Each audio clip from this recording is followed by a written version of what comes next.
Bonjour Michel Pérez. Bonjour Claude Tran. Vous êtes inspecteur général de l'éducation nationale et vous êtes co-auteur du rapport commandé par 4 ministres du gouvernement aux inspections générales de ces ministères pour, je cite la lettre de mission, définir la filière industrielle du numérique éducatif. Alors, pourquoi un rapport était nécessaire ?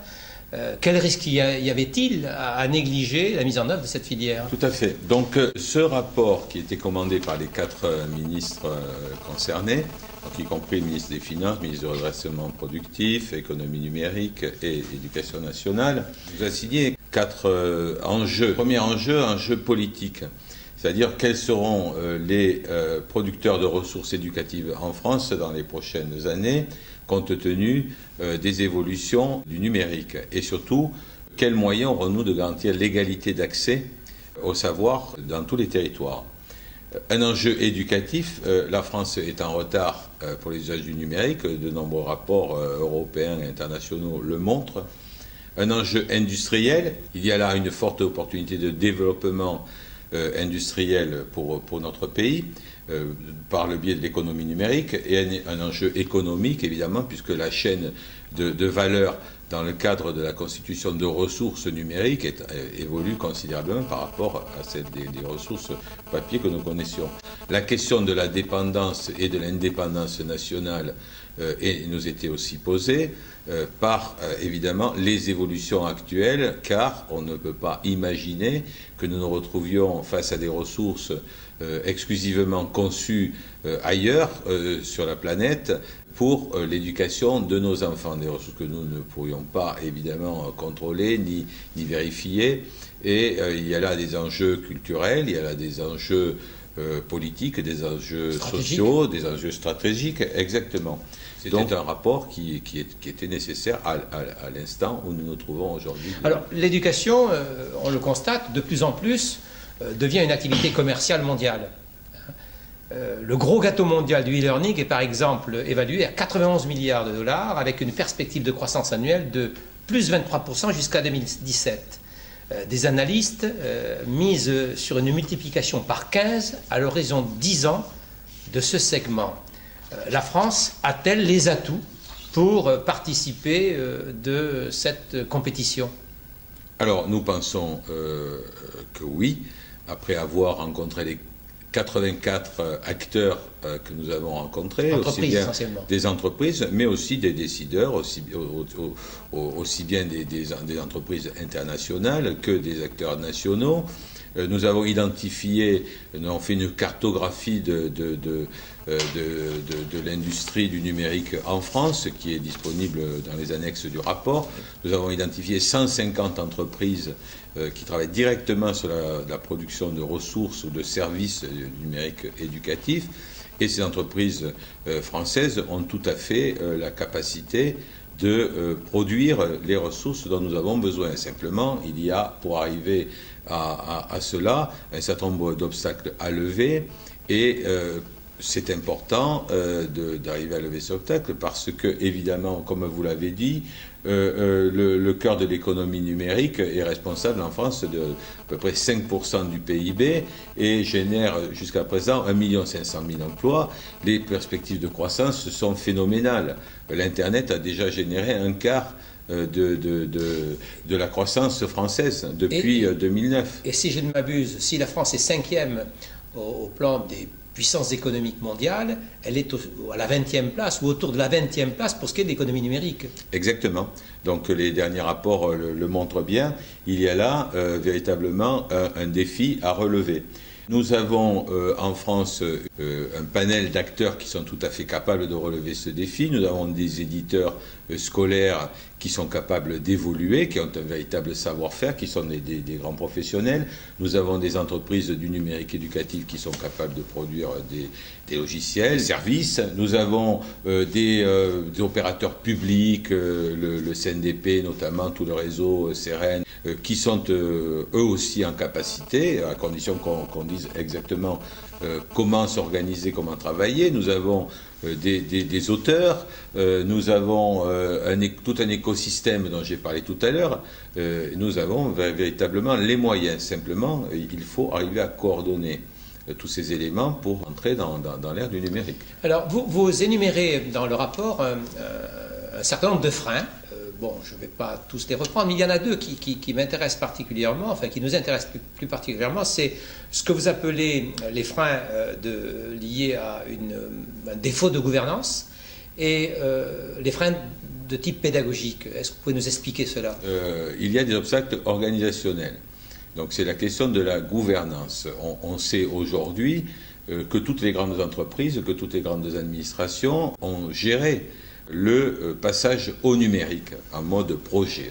Projet, on va passer au numérique, qu'est-ce qu'on fait, qui fait quoi, quel est l'échéancier, etc. Pour la partie pédagogique, cela n'a pas été fait, n'a pas eu lieu. Bien sûr, notre ministère a géré le passage au numérique dans tous les autres domaines, mais pas pour le domaine pédagogique. Première difficulté.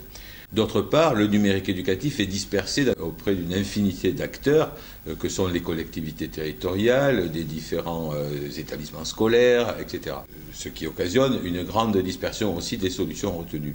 Nous avons également un hiatus entre les trois aspects de la création et de l'usage des ressources. Premièrement, les prescripteurs, qui sont les enseignants, qui sont l'administration. Nous avons la demande qui vient à la fois des enseignants, mais aussi des familles. Et nous avons les financeurs de notre côté, qui sont en très grande partie des collectivités territoriales. Ces trois parties ne se parlent pas.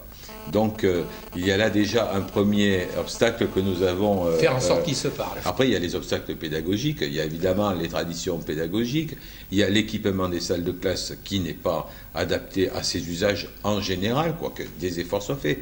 On ne dit pas que des efforts ne sont pas faits, mais on dit que le résultat n'est pas à la hauteur des besoins actuels. Il y a aussi des questions liées à la formation des personnels, à ces usages, aussi bien les personnels enseignants que les personnels d'encadrement, qui sont des décideurs et qui sont des personnes qui doivent entraîner le système à évoluer. Or, ils ne sont pas eux-mêmes formés, ils ne perçoivent pas toujours les enjeux de ces évolutions et ils n'ont pas véritablement la vision de ce qui est possible, de de faire. Sur ce champ-là, on aborde souvent effectivement le défaut ces derniers temps d'une véritable formation pédagogique des enseignants, mais peu ont soulevé le problème posé par le manque de formation des cadres intermédiaires de l'éducation nationale sur le champ du numérique.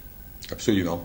Et c'est pourquoi nous avons entrepris, en collaboration avec l'ESN depuis déjà quelques temps, de former les inspecteurs pédagogiques régionaux. Moi, j'appartiens au groupe des langues vivantes. Nous avons fait plusieurs séminaires de formation avec des enseignants, avec des spécialistes pour montrer au personnel d'encadrement pédagogique quelles étaient les potentialités des différents outils, comment travailler avec, y compris dans le cadre de l'activité d'inspecteur, avec des réseaux, en constituant des relations entre inspecteurs, avec des professeurs, etc., de façon à gérer au mieux de cette mise en relation.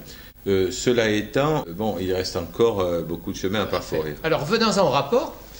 Il formule 10 préconisations déclinées en 27 propositions. On ne va pas toutes les prendre, bien évidemment, mais je m'arrêterai peut-être aux deux premières. La mise en œuvre d'une gouvernance renforcée, on a un petit peu abordé ce problème, et la structuration d'une demande publique autour d'une conférence des financeurs. Certains, dès la publication du rapport, y ont vu, je cite, le retour d'une forme de colbertisme. C'est cela ?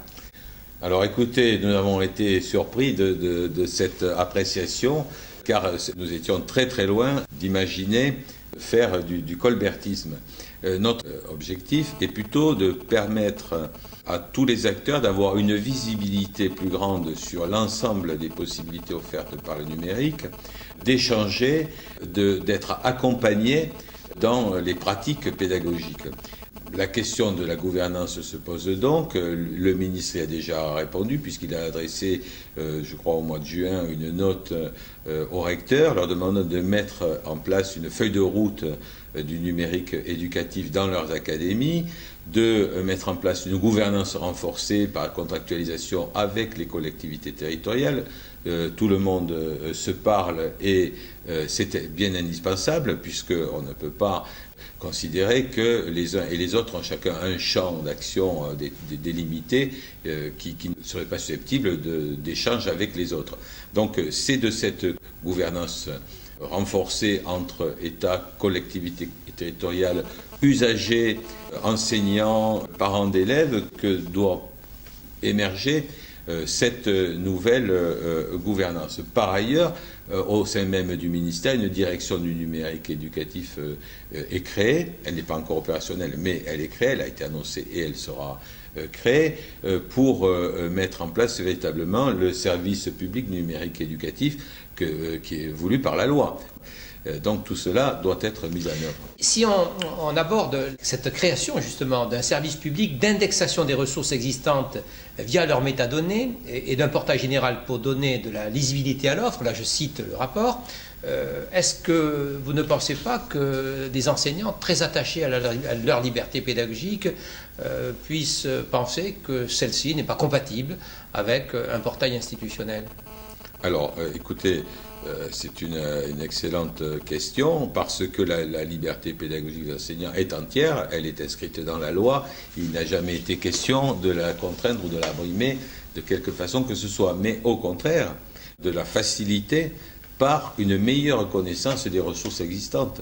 Et c'est donc pourquoi le rapport préconise la mise en place d'un portail national de référencement des ressources pédagogiques existantes. Alors, référencement, indexation, labellisation, expliquez un petit peu. Alors, écoutez, le référencement, c'est une façon de donner une visibilité, de donner des références à chaque ressource. Je cherche une ressource. Ces ressources, voilà, c'est la façon de la retrouver. Voilà, la façon de la retrouver. L'indexation, c'est un processus qui est antérieur, disons, au référencement et qui permet, par une série de mots-clés qui sont présents dans les données constitutives de ces ressources, de retrouver la ressource parce qu'on va chercher un document vidéo, audio, qui va être en prise sur telle ou telle thématique du programme et immédiatement on va avoir un tri qui va s'effectuer, qui s'effectue déjà puisqu'on a déjà les édubases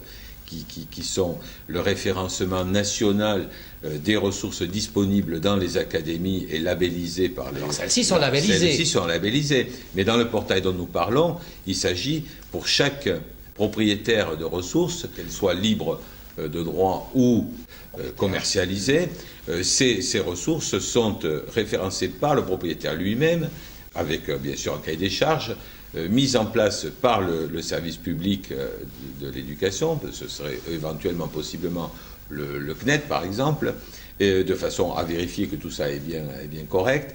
Et ensuite, les ressources, une fois identifiées, sont accessibles à l'utilisateur directement sur le site du producteur, de l'éditeur ou d'autres. Oui, parce que la labellisation, c'est, je dirais, entre guillemets, une sorte de feu vert donné par les inspections générales. Exactement. Dans le cas de l'indexation, il n'y a pas lieu de labellisation. Non, il n'y a pas de labellisation, c'est simplement vérification de la conformité des descripteurs et de l'indexation avec la réalité de la ressource. On ne peut pas se permettre de donner une visibilité à une ressource qui ne correspondrait pas à ce qu'elle affirme qu'elle est. Donc c'est assurer une transparence du marché qui est indispensable pour que les usagers puissent trouver la bonne ressource au bon endroit.